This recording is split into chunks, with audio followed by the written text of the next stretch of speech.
Hi everyone, welcome back to my channel lit prep with Ankur. I hope सब आपकी studies अच्छी चल रही होंगी। तो लास्ट क्लास में हमने एलिजाबेथन एज को कवर कर लिया था। आज की क्लास में हम एज ऑफ मिल्टन को कवर करेंगे, जिसका टाइम लाइन है 1625 टू 1660। इस एज को हम कैरोलाइन एज और पुरिटन एज भी बोलते हैं। तो हम इस एज का हिस्टोरिकल बैकग्राउंड डिस्कस करेंगे। उस टाइम पे क्या इंग्लैंड में इंग्लिश सिविल वॉर चल रहा था। किन किन के बीच में चल रहा था? पार्लियामेंट्रीज और रॉयलिस्ट के बीच में चल रहा था। ठीक है। तो मिल्टन ने इस पीरियड को देखा था, इस कन्फ्लिक्ट को पूरा देखा था और उन्होंने अपने वर्क्स में डिस्कस भी किया है। और commonwealth of England he was served as a civil servant under Oliver Cromwell advocating for republicanism and civil liberties. उन्होंने सिविल सर्वेंट की तरह भी काम किया था। किसके अंडर में? ओलिवर क्रॉमवेल में। और ओलिवर क्रॉमवेल किसके लिए एडवोकेट कर रहे थे? सिविल लिबर्टीज़ के लिए वहाँ पे स्ट्रगल कर रहे थे। ठीक है। नेक्स्ट जो इन्फ्लुएंस करता है मिल्टन को वो है पुरिटनिज्म। मिल्टन क्या है? पुरिटनिज्म को बहुत फॉलो करते थे। पुरिटनिज्म था क्या? पुरिटनिज्म एक मूवमेंट था जो चर्च को क्या करना चाहता था? रिफॉर्म करना चाहता था। वो चर्च में और प्योरिटी ऐड करना चाहते थे। कुछ स्ट्रिक्ट मॉरल कोड और रिलीजियस फ्रीडम चर्च को लेके ऐड करना चाहते थे कि चर्च को लेके लोगों को फ्रीडम मिले, सिविल लिबर्टीज़ मिले। ये सब वहाँ पर वो पुरिटनिज्म ये सब करने की कोशिश कर रहे थे। नेक्स्ट क्या है? Political and religious strife. The era was filled with religious conflicts between Protestants, Catholics and other sects and a struggle of political power, all of which become major theme in Milton writings। ठीक है। तो वहाँ पे क्या religious conflicts चल रहे थे? Protestants, Catholics और ब्रिटेन्स के बीच में हर कोई स्ट्रगल कर रहा था अपनी पॉलिटिकल पावर को लेके। तो ये सब थीम्स जो मिल्टन ने अपने वर्क्स में दिखाई हैं। नेक्स्ट है literary development. The period was a time of significant literary development like. ठीक है। और भी पोइट्स उसमें लिख रहे थे। मेटाफिजिकल पोइट्स ने उन्हीं एज में लिखा था। कैवेलियर पोइट्स भी लिख रहे थे। तो लिटरेरी डेवलपमेंट भी देखा गया। पर जो मिल्टन का कंट्रीब्यूशन है वो हम ग्रेटेस्ट कंट्रीब्यूशन माना जाता है। और सिविल लिबर्टीज़ के लिए हर कोई स्ट्रगल कर रहा था। और मिल्टन ने तो स्पेशली एक फ्रीडम ऑफ स्पीच के ऊपर बेस्ड एक वर्क भी लिखा है, एरोपेडिका, जो हम आगे जाकर डिस्कस करेंगे। वो फ्रीडम ऑफ स्पीच के ऊपर बेस्ड था। ठीक है। तो ये कुछ हिस्टोरिकल बैकग्राउंड था और इन्फ्लुएंस था जिसने मिल्टन को इन्फ्लुएंस किया था लिखने के लिए। ठीक है। अब जॉन मिल्टन जॉन मिल्टन के का कुछ इंट्रोडक्शन देख लेते हैं। उनकी टाइमलाइन है 1608 to 1674। He was one of the greatest English poets of 17th century and a central figure of the age of Milton. Milton was a deeply religious Puritan, and this strongly influenced his work, especially themes of good versus evil, obedience, sin, and redemption। मैंने आपको पहले ही बताया था कि वो पुरिटन को बहुत follow करते थे और वही उन्होंने अपने वर्क्स में उन्हीं थीम्स को उन्होंने डिस्कस किया है। Milton become completely blind by 1652 and dictated most of his later works including Paradise Lost to his daughters and assistant. Milton क्या होते हैं 1652 के अराउंड क्या हो जाते हैं? कम्प्लीटली ब्लाइंड हो जाते हैं। इसलिए वो अपने वर्क्स मोस्टली डिक्टेट करते हैं किसको? अपनी डॉटर्स और असिस्टेंट को। उसमें से ये एक वर्क क्या है? पैराडाइज लॉस्ट, जो इनका मोस्ट फेमस वर्क है, पैराडाइज लॉस्ट। ठीक है। wrote mainly in blank words, known for elevated diction, classical references and complex syntax। इन्होंने क्लासिकल रेफरेंसेस को भी काफ़ी यूज़ किया है अपने वर्क्स में। ठीक है। तो अब हम इनकी पोएम्स को डिस्कस करेंगे। तो फर्स्ट पोएम है इनकी the on the morning of the Christ nativity. तो ये कब पब्लिश हुई थी? 1629। फर्स्ट मेजर पोएम है। The poem describes how Christ arrival brings peace, light and harmony to the world. इसमें यही दिखाया कि जैसे ही क्राइस्ट का अराइवल होता है तो कैसे नेचर भी चेंज हो जाता है, काम हो जाता है, साइलेंट हो जाता है। Pagan gods lose their powers, darkness, sin and evil began to fade, a new spiritual era begins. तो ये सब इस पोएम में दिखाया गया है कि क्राइस्ट के आने से पूरा नेचर और वर्ल्ड कैसे काम और साइलेंट हो जाता है। तो ये सब इस पोएम में दिखाया गया है। नेक्स्ट उनकी पोएम है एल एलिग्रो। 1631 में लिखा उन्होंने, 1631 में था पर पब्लिश्ड इन 1645। ये एक इटालियन टाइटल है जिसका मीनिंग है the happy man. Lyrical poem है, राइम्ड वर्स में लिखी हुई है और इन्होंने क्लासिकल रेफरेंसेस का यूज़ किया है। इन्वोकिंग गॉड्स ऑफ मर्थ, मर्थ के गॉड्स को इन्होंने इन्वोक किया है। तो इसकी हम समरी देखेंगे। वही इन्वोक्शन ऑफ मर्थ इसमें दिखाया गया है। वो गॉड्स ऑफ मर्थ को इन्वोक करते हैं टू ब्रिंग जॉय, कि उनकी लाइफ में जॉय और चीयर लेकर आए वो। Description of morning and nature, morning and nature का डिस्क्रिप्शन दिया है कि birds singing, flowers blooming and the country siding coming live. Present से lively bright world full of light and activity. Rural pleasures को दिखाया गया है। Depicts peasants, shepherds and rustic life with festival dances and songs.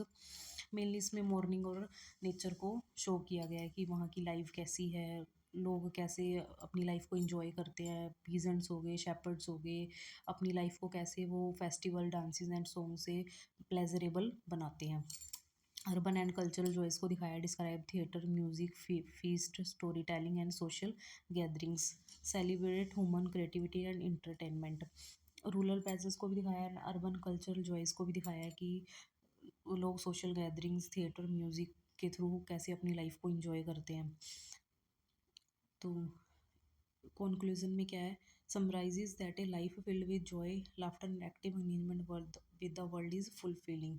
Emphasises the harmony between man, nature and society. Basically इसमें क्या दिखाया है कि जो ह्यूमंस की जो हार्मनी है नेचर के साथ, सोसाइटी के साथ, वो कैसे उनकी लाइफ को प्लेजरेबल बनाती है। तो ये सब इस पोएम में डिस्कस किया गया है। इसी से ही कॉन्ट्रास्ट में उन्होंने नेक्स्ट पोएम लिखी है, इल पेनरेसिसो। ये हैप्पी फेज को शो करती है ह्यूमन के, तो वो सैड फेज को शो करती है। तो एक दूसरे की कंट्रास्ट में मिल्टन ने इनको लिखा है। तो नेक्स्ट पोएम वही है हमारी, इल पेनरेसिसो। ये 1631 में ही लिखी गई थी। ये क्या एक पेस्टोरल पोएम है। इस टाइटल का मीनिंग है the thoughtful moon paired with Milton Allegro. मैंने आपको बताया उन दोनों के साथ पेयर्ड है, वो हैप्पी मैन के ऊपर है, ये सैडनेस के ऊपर है। Written in iambic pentameter and rhymed couplets, uses classical allusions invoking god and music of melancholy and wisdom. इसमें भी क्लासिकल रेफरेंसेस को यूज़ किया, इन्वोक किया गॉड्स को। Rich in imagery of night, darkness and quiet. उसमें morning को discuss किया, इसमें नाइट को डिस्कस किया गया है। ठीक है, इस उसमें हम लाइट को डिस्कस करेंगे, इसमें हम डार्कनेस को डिस्कस करेंगे। मतलब एक दूसरे के कंट्रास्ट में ये मिल्टन ने इसको लिखा है। तो इसकी समरी क्या है, the invocation of melancholy, the poet calls on goddess of melancholy to guide him toward quiet reflection, meditation and wisdom. ठीक है, तो पोएट क्या करता है, गॉडेस ऑफ मेलंकली को बोलता है कि वो गाइड करे हमें मेडिटेशन के टुवर्ड्स, विजडम के टुवर्ड्स और रिफ्लेक्शन के। नाइट एंड सॉलिट्यूड, उसमें मॉर्निंग है, इसमें नाइट है। Praise is the beauty of night, calm and the moonlight. उन्होंने प्रेज किया है मूनलाइट को, नाइट को, उसकी कामनेस को। Nature is depicted as serene and inspiring for thought. Ruler and intellectual power, enjoy solitude among shepherds, scholars, and poets, find delights in reading, music, poetry, and scholarly meditation. Spiritual reflection, meditation leads to understanding human destiny, virtue, and divine order, encouraging seeking inner peace and spiritual insight rather than worldly pleasure. Conclusion, the contemplative life, though quiet, is rich and meaningful. True wisdom comes from solitude, study, and communion with divine. इसमें basically यही दिखाया गया है कि जब हम true wisdom हमारी कहाँ से आती है, जब हम डिवाइन नेचर के साथ क्या रहते हैं, कनेक्टेड रहते हैं। ठीक है, तो ये सब डिविनिटी के ऊपर ये पोएम बेस्ड है। ठीक है, नेक्स्ट हम इनका जो वर्क था वो था कोमस। कोमस था 1634 में लिखा गया था। फुल टाइटल है इसका, अ मास्क प्रेसिडेंटेड एट लडलो कास्टल। ठीक है, और जोनरा क्या है, ये मास्क। मास्क बेसिकली क्या होता है, एक एलिगोरिक पोएम होती है जिसमें म्यूज़िक का यूज़ करते हैं। तो वो म्यूज़िक एंड ओपेरा का यूज़ होता है, तो उसको हम क्या बोलते हैं, मास्क बोलते हैं। ठीक है, और इसमें थीम क्या है, virtue, temptation, chastity, self control, reason versus passion. First major poem, dramatic poem थी फर्स्ट, किसके ऊपर बेस्ड थी, earl of Bridgewater as Lord president of Wales. तो कॉमर्स का तो मेनली यही क्वेश्चन बनता है कि इसका जो जॉनर है वो क्या है, मास्क है। ठीक है, और दूसरा इसका क्वेश्चन ये बनेगा कि किसको डेडिकेटेड है, Earl of Bridgewater as Lord president of Wales. The story is allegorical, means it teaches a moral lesson. Story कैसी है, एलिगोरिकल है। तो ये जैसे एक ड्रामा की फॉर्म में है, तो हम ये ड्रामा की फॉर्म में लिखी गई है, तो इसमें कुछ करेक्टर्स हैं। वो करेक्टर्स हैं द लेडी कोमस। कोमस क्या होता है कि इविल मैजिशियन होता है। ट्रू ब्रदर्स हैं द अटेंडेंट स्पिरिट है, और सेबरीना एक रिवर निम्फ है।